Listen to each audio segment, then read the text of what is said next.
Syrian Interim President Ahmed al-Sharaa has announced an immediate ceasefire in the Sweida province after clashes between Syrian government forces and rival Bedouin and Druze fighters. A war monitor says the death toll from a week of violence in the area south of Damascus has risen to 940 people.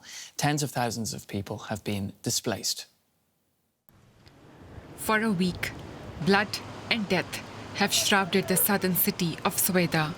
On Saturday, Syrian President Ahmed al-Sharaa announced a ceasefire.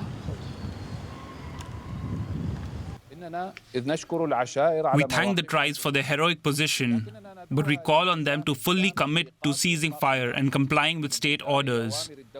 And everyone must understand that this moment requires unity of ranks and complete cooperation in order to overcome what we are all going through. Sweida has been consumed by violence for days. According to a war monitor, the Syrian Observatory for Human Rights, hundreds of people have been killed.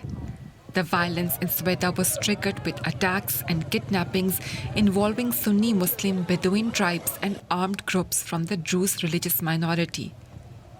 Syrian government's intervention was seen as supportive of Bedouins. Things became more complex when Israel carried out attacks in Damascus, saying it was acting to defend the Druze. Druze form a substantial minority community in Israel and the Golan Heights, which Israel captured from Syria in 1967. On Friday, a US envoy announced a ceasefire between Israel and Syria.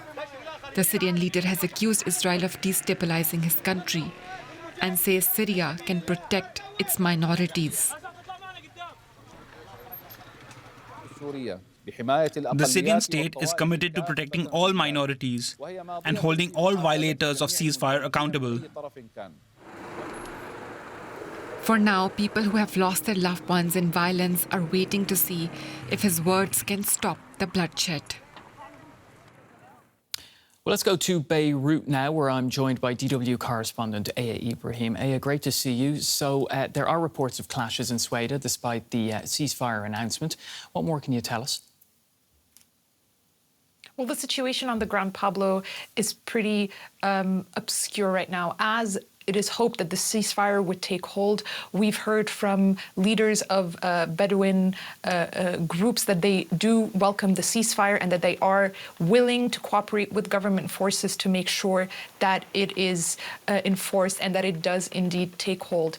At the same time, it would not be unusual for there to be news of clashes still coming out of Sweida, especially that shortly before the ceasefire was announced overnight, there had been reports of fresh clashes between Druze fighters and Bedouin fighters. And so it may just be the case that as the ceasefire, as the ceasefire agreement deal is in its early hours, these clashes are still ongoing, but it's still pretty early to tell if these clashes are indeed a violation of that ceasefire or simply a phasing out of the clashes that started before it was announced this morning. Now, earlier this week, Israel intervened, saying it was on behalf of the Druze. Overnight, the US have declared a ceasefire between the Syrian government and Israel. So where does this leave the Druze minority?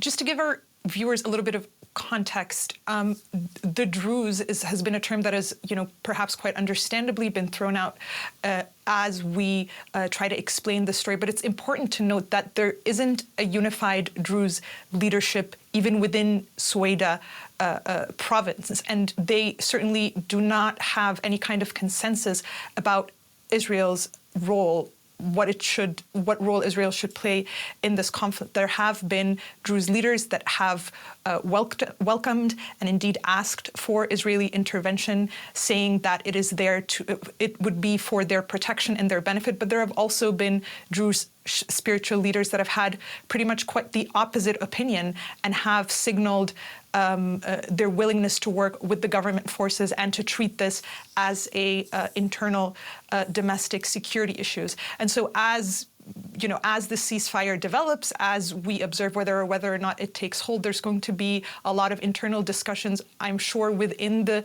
Druze community in Sweida to try and see where they move forward also as a community. But it's important to remember that there isn't a unified, singular Druze leadership.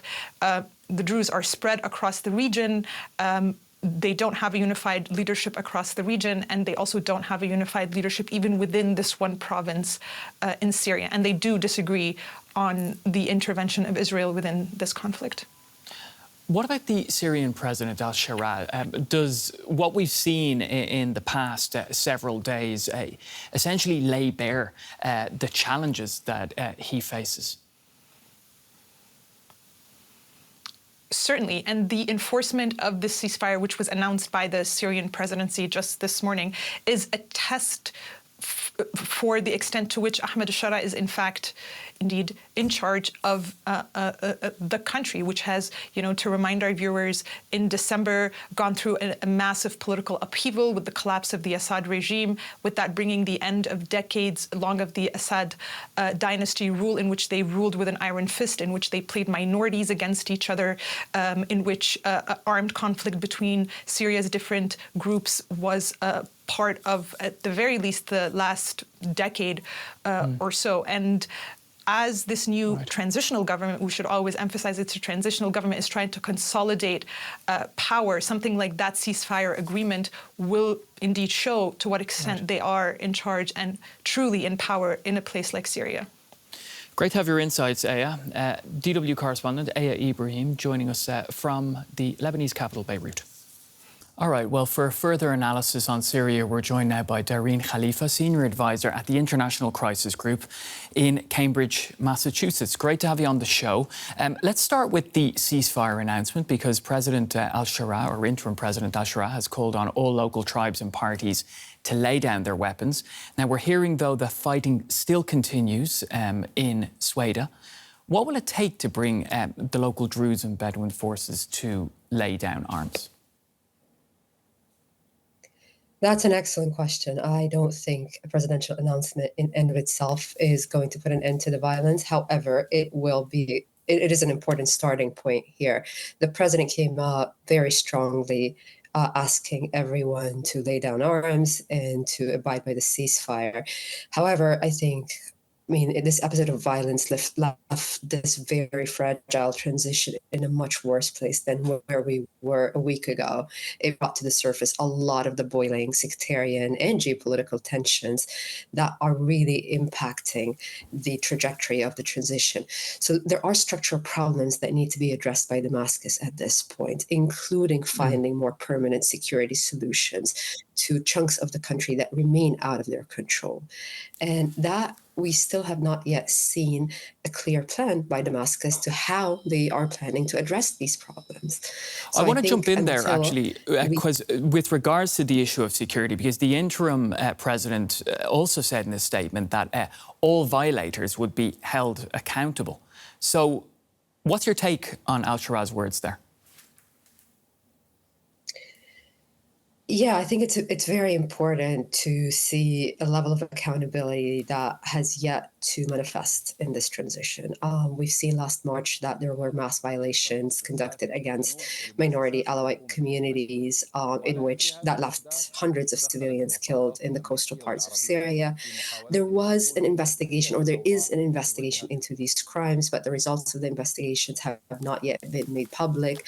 I think it's very important that Damascus starts making the findings of these investigations public. They also need to become more transparent about what measures they're taking against their own people first in terms of accountability. And I think that's the starting point to give the sense to the entire population in Syria that they are not tolerating sectarian violence, they're not tolerating incitement. And I'm not arguing that they're not doing it, but I am arguing that they're not making it public, which is very problematic because people feel that this has gone unpunished. Let's talk about Israel and its involvement in the crisis. What do you make of Israel's strategy? I mean, I don't know if I would call it a strategy per se, but the tactics that Israel have been taking since the fall of Assad have been quite aggressive in terms of their military intervention. So just in the first few days of Assad falling, Israel moved in very quickly militarily. They've obliterated most of Syria's military infrastructure. They've occupied territories beyond the Golan Heights and beyond the 1974 disengagement agreement between Syria and Israel. They've started building their own military outposts over there.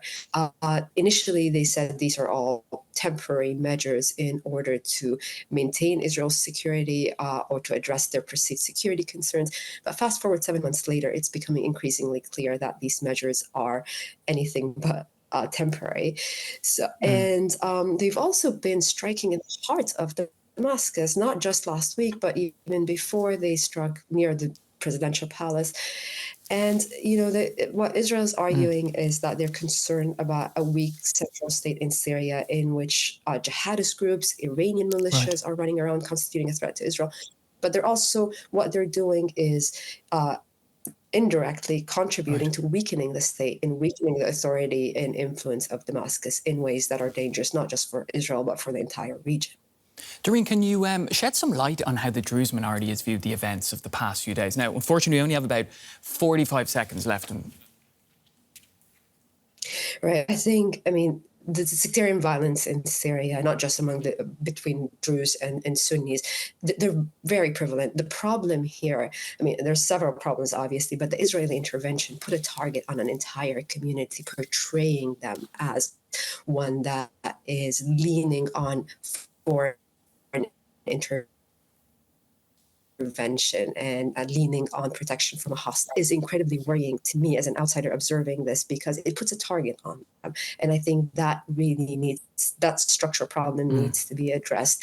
And President Charles' words about not putting the entire community in one basket and trying to address these problems politically, I think is the starting point here. But that needs to happen from Damascus. The starting point needs to begin in Damascus.